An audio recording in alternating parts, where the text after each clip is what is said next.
En la segunda sección del taller 3, o sea, el taller 3.1.2, vamos a seguir trabajando con la estimación de propiedades de compuestos en sistemas de compuestos puros o sistemas binarios o ternarios de compuestos.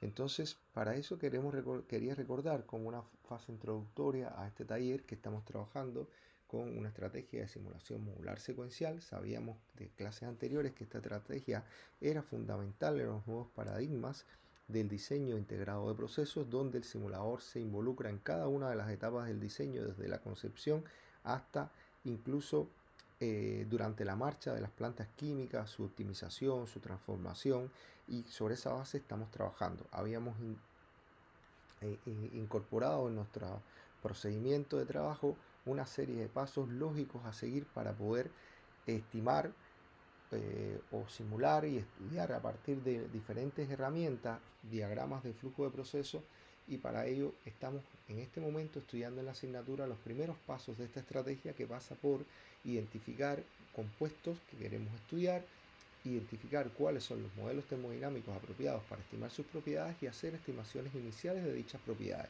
En esa fase del estudio nosotros nos encontramos, habíamos definido algunos criterios que eran fundamentales, que tenían que ver con la definición de los grados de libertad, pero en este momento todavía no estamos trabajando con específicamente los grados de libertad vinculados a operaciones de procesos, y eso lo quiero aclarar porque es algo que tocamos en la primera parte de este taller, sino que estamos más vinculados a la estimación de propiedades, que tiene que ver con la información de análisis del problema y la primera entrada de datos que tiene que ver, o sea, en el problema propiamente tal. Y esto va desde el punto 1 hasta el punto 3 de la metodología.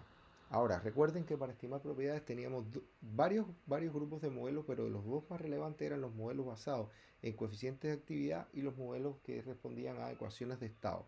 Las diferencias, potencialidades, similitudes entre ellos e incluso la integración de estos modelos las vimos en la charla correspondiente a esta temática, pero quería destacar que en la medida que nos alejamos de la idealidad, sobre todo para la fase líquida, es recomendable ocupar modelos de coeficientes de actividad, y para la fase de vapor muchas veces estos modelos se relacionan con el modelo ideal o con ecuaciones de estado en dependencia del sistema que estemos estudiando. Para ello el simulador tiene una ayuda que está basada en una serie de pasos lógicos que se relacionan con las propiedades de los compuestos y también a las condiciones de trabajo que estos compuestos van a estar, fundamentalmente las presiones de trabajo.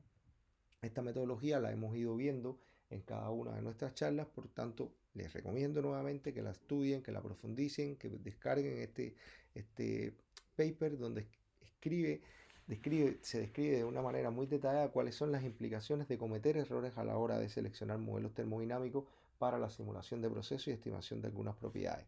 Si ustedes van al libro de Towler y Sinot, que es un libro más reciente, tienen una metodología similar a la anterior, pero yo diría que es un poco más detallada en algunos aspectos, así que les recomiendo mucho que la revisen, y para que puedan tener más elementos a la hora de seleccionar los modelos termodinámicos con los que van a trabajar. ¿Qué vamos a ver en la clase de hoy? En la clase de hoy vamos a ver una serie de ejemplos que queremos resolver para que podamos entonces comprender cuál es la forma en que nosotros podemos estimar las propiedades, cómo la podemos comparar con modelos que ya existen en las fases de datos, y entonces poder así tomar decisiones durante la simulación. El primero de estos ejercicios, el ejemplo 2.8 del libro de texto, donde plantea que se requiere calcular la dependencia de la entalpía de vaporización con la temperatura en el rango de 20 a 150 grados y de la viscosidad dinámica en el rango de 0 a 100 grados para todos los componentes en el proceso de producción de acetato de etilo. Recuerden que en este proceso estaba involucrado el etanol, el ácido acético y el acetato de etilo. Entonces, tomando esto en consideración, vamos a pasar a ocupar el simulador, y siempre recordando que el primer ejemplo que vamos a resolver es la dependencia de la entalpía de vaporización con la temperatura en el rango de 20 a 150 grados.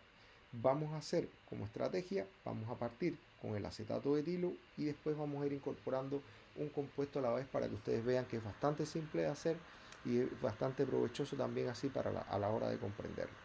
Entonces pasamos a ocupar el simulador. Nuevamente, como ustedes saben, venimos a Start, Inicio, buscamos acá la carpeta del Aspen Plus versión 12, y abrimos un caso nuevo.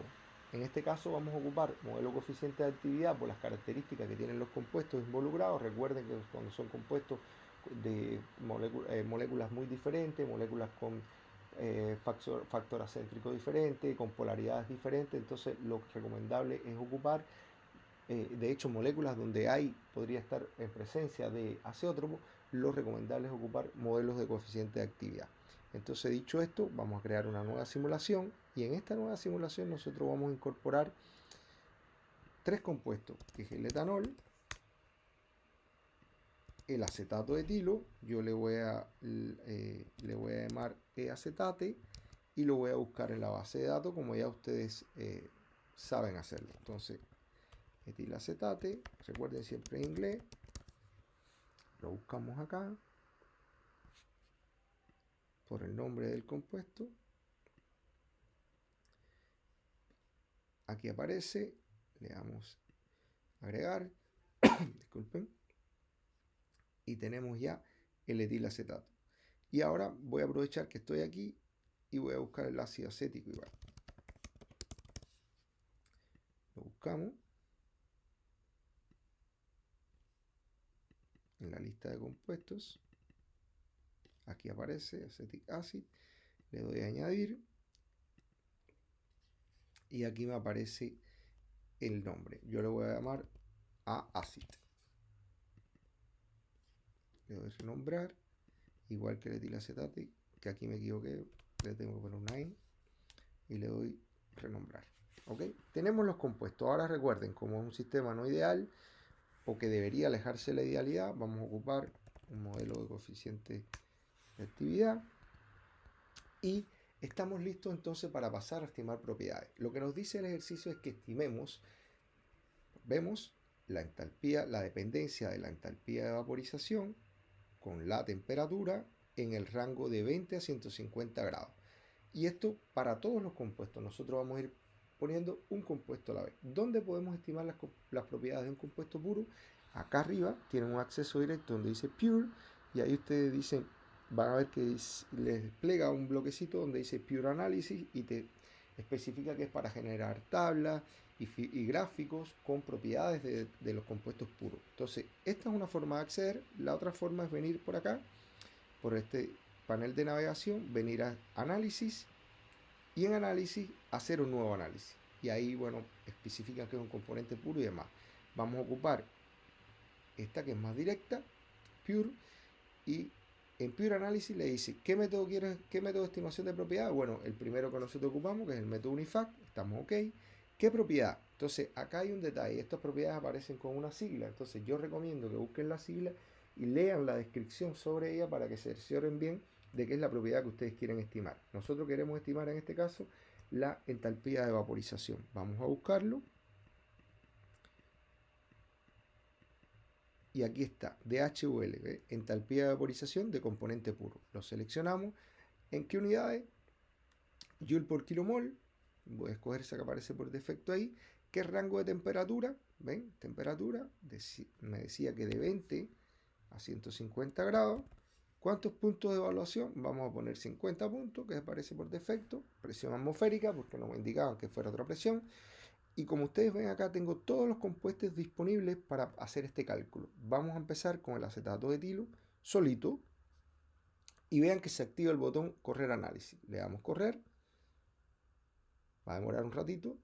Y ahí está la curva de dependencia entalpía de vaporización en función de la temperatura para el acetato de etilo. Ahora, digamos que yo le quiero adicionar dos compuestos más a este estudio. Yo simplemente vengo aquí y le añado el etanol y el ácido acético. Entonces, si yo corro el análisis nuevamente, van a ver que además de la curva del acetato de etilo, que es la que está en verde, tengo la del etanol y tengo la del ácido acético. Entonces, con esto ya tengo la dependencia de la temperatura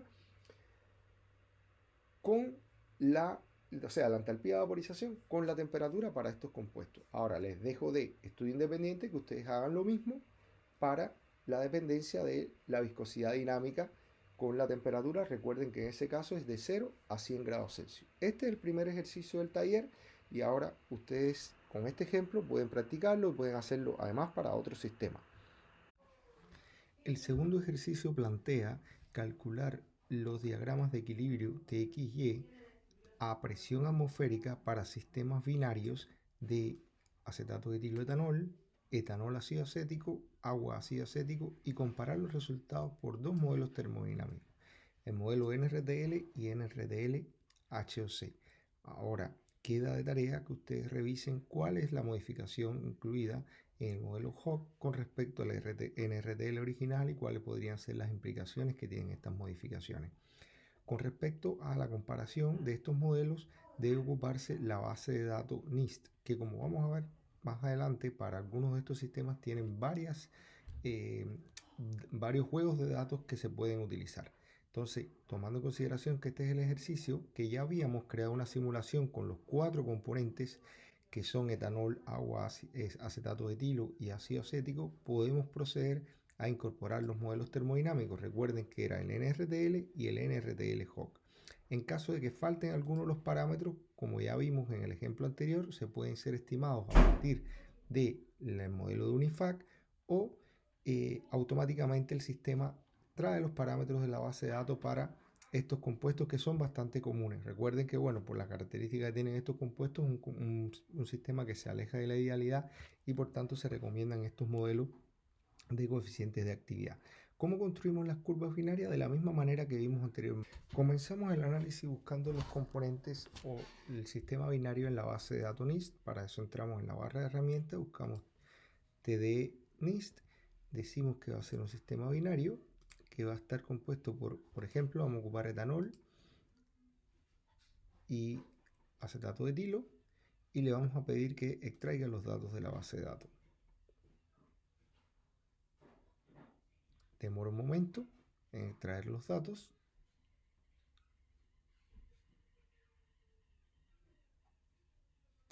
Y como ustedes pueden apreciar, para el sistema de etanol, acetato de etilo aparecen en condiciones isobáricas, que es la que nosotros queremos comparar, todos estos sistemas de datos. Si ustedes tocan acá, vean que aquí aparece, como le comenté en alguna de las clases, la referencia bibliográfica de dónde salen esos datos. Por ejemplo, si buscamos la data número 60, equilibrio vapor líquido, estamos hablando de datos que fueron reportados en el año 2009. ¿Qué podemos hacer con estos datos? Podemos graficar la curva TXY experimental. Esta es nuestra curva experimental. Y contra estos datos nosotros vamos a comparar lo que nos predice el modelo NRTL. Entonces para eso tenemos que hacer un nuevo análisis que buscamos acá, un análisis binario. Para este análisis binario decimos que va a ser etanol, acetato de etilo, el etanol en función del etanol, igual que este, para que la figura nos quede igual. Y dice que es fracción mol, entonces podemos entre 0 y 1, podemos correr el análisis. A ver, ¿cuántos puntos? 1, 2, 3, 4, 5, 6, 7, 8, 9, 10, 11, 12, 13 puntos. Vamos a ponerle nosotros unos 15 puntos y le damos correr el análisis. Entonces vean que si yo quiero poner las dos gráficas juntos, recuerden la que tengo atrás es la teórica predicha por el modelo y la que tengo acá con puntos es la experimental. Yo vengo a esta opción que dice Merge Plots, toco y aquí le digo que la una y entonces vemos con colores lo experimental en verde y en azul la curva X y Y respectivamente para el equilibrio líquido-vapor y ya estos colores más llamativos lo mismo pero predicho por el modelo NRTL. Ahora digamos que yo quiero además añadir a esto un estudio con el modelo NRTL-HOC, que es un modelo modificado con determinadas modificaciones que ustedes van a investigar cuáles son. Entonces lo que tengo que hacer es muy simple, tengo que haber anteriormente en métodos haber indicado el modelo HOC y haber calculado sus parámetros. Entonces vengo y hago un nuevo análisis binario. Vamos a cerrar este. Acá. Y en este nuevo análisis binario, yo aquí donde dice opciones de cálculo, le digo que lo calcule con el modelo NRTL HOC. OK, o por ejemplo con el NRTL. Tengo varios modelos para hacerlo. Entonces corremos el cálculo, vemos los resultados de XY y primeramente ahí me equivoqué, lo había corrido con el modelo NRTL Hawk y este que ustedes ven acá está hecho con el modelo NRTL. Entonces si yo quiero venir,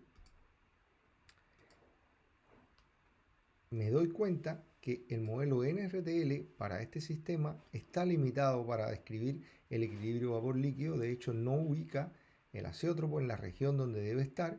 Sin embargo, el modelo NRTL Hawk es capaz de describirlo con un mayor grado de exactitud. ¿Ven? Esto es algo de lo que yo le había mostrado en las clases anteriores, de la significación que tenía escoger de manera adecuada un modelo de ecuación de estado o de coeficiente de actividad, como en este caso, para describir sistemas de múltiples componentes. Entonces, este era el ejemplo que les quería mostrar. A ustedes les queda seguir trabajando con los otros sistemas binarios que tenemos presentes en el taller y les queda este material como respaldo para estudiar. Salvamos el caso y terminamos el ejemplo.